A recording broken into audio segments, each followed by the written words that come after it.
Isang pinagpalang araw sa inyong lahat. Tayo po'y magninilay sa salita ng Diyos, ang pinagmumulan ng awa ng ating buhay, ang salitawa. My dear brothers and sisters, we are now on the 20th Sunday in Ordinary Time. Mga kapatid, huwag po nating kakalimutang magdasal at magsimba. Sa mundong ating ginagalawan, tayo po ay inaanyayahan na magkaroon ng komportableng buhay. The word tells us, let us be number one, the greatest, famous, powerful, rich. Tayo po'y maging nangunguna o makapangyarihan.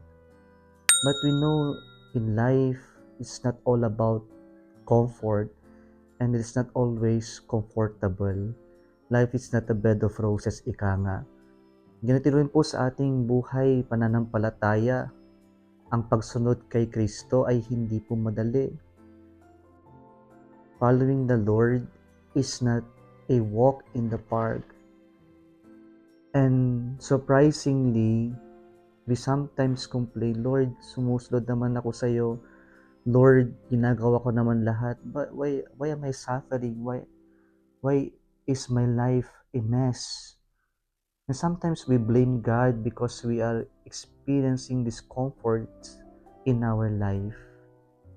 Kaya po sa ating pagninilay ngayon, ipinapakita sa atin na hindi bawat oras ang buhay ay komportable.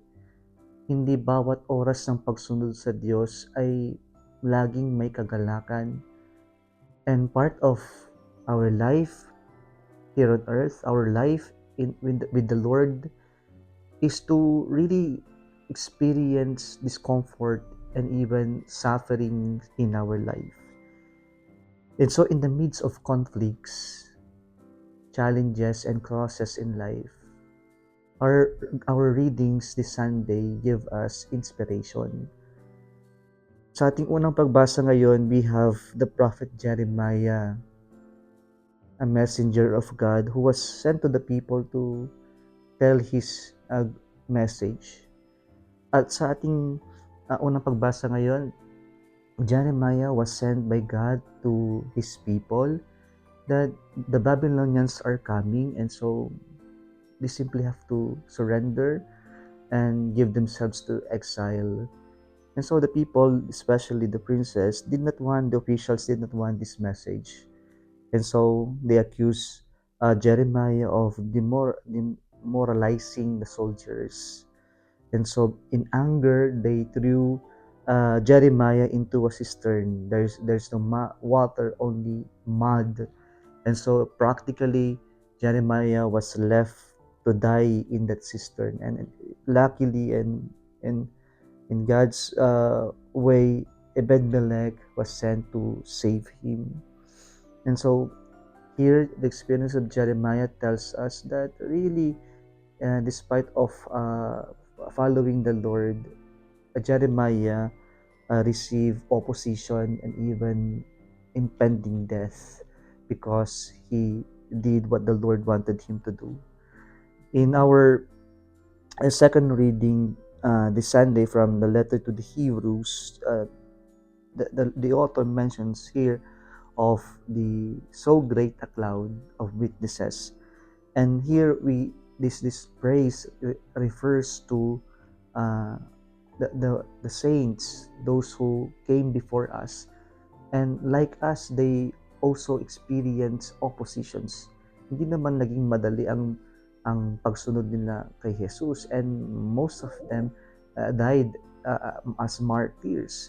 And so ito yung naging buhay ng mga santo. Hindi naging madali ang pagsunod nila kay Jesus, but they were able to endure all these things because they knew that God is bigger than all these challenges in that they were facing. So our saints become our inspiration to continue when we are faced with challenges, crosses, and conflicts in our Catholic faith. In our gospel reading today, our inspiration is Christ himself. Well, he was telling, I have come uh, to bring fire on the earth, and how I wish it will already kindled. And this is the eagerness of Jesus to change the world, to inflame the world with his presence. And it might come to us surprising when Jesus said, I have not come to bring peace but division. But here, before this text, this statement, Jesus said, there is a baptism that I must undergo. And this baptism refers to his passion and death. So Jesus knew from the very beginning that he would suffer and that he would die. But despite of this very difficult situation, Jesus continued to do the will of the Father.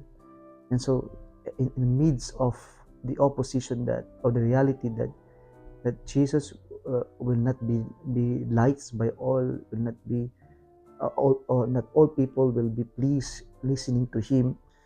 Our Lord Jesus Christ, knowing that he would suffer and die, continued to do the will of the Father. And so, these three readings give us really the inspiration that life is not always comfortable. We will always experience discomfort.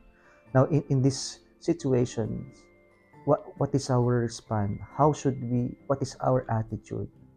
Una, sa ganitong sitwasyon, ang unang kailangan natin ay courage. Lakasan natin ang loob natin. Kaya nga binigay sa atin itong mga examples para bigyan tayo ng lakas na loob na magpatuloy. Na alam natin na nauna na si Jeremiah, nauna na ang mga santo, nauna na ang Diyos na dumanas ng mga hirap na ito. Pero napagtagumpayan nila sapagkat nagkaroon sila ng lakas ng loob na ipagpatuloy, na lumaban at hindi sumuko sa hamon ng buhay. Pangalawa, conviction.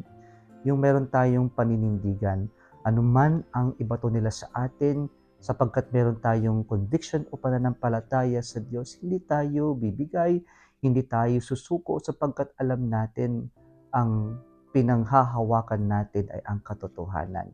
Alam niyo, ito yung kadalasan nagkukulang sa atin. Alam natin na may nangyayaring mali sa lipunan natin, pero we would rather choose to be silent rather than speak out the truth, because we would not like to be involved in this in a conflict, or even we would not like our life to be in harm. So kadalasan tumatahimik na lamang tayo, wala tayong paninindigan, bagamat alam natin yung pananampalataya natin tinuturo sa atin na dapat itama ang pagkakamali. So you really have to have the conviction to really stand for what we believe in.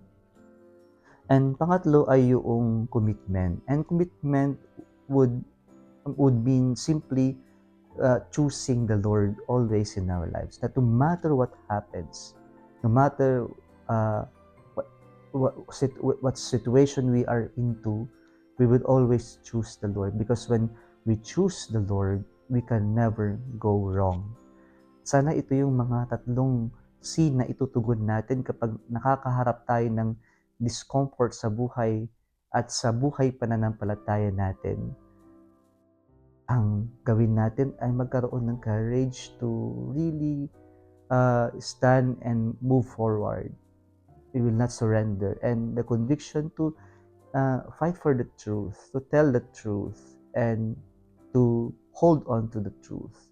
And finally, that commitment of choosing the Lord no matter what happens. Kung nagustuhan mo ang video na ito, huwag kalimutang mag-like, i-share at mag-subscribe sa Salitawa Facebook page and YouTube channel. Muli isang pinagpalang araw sa inyong lahat.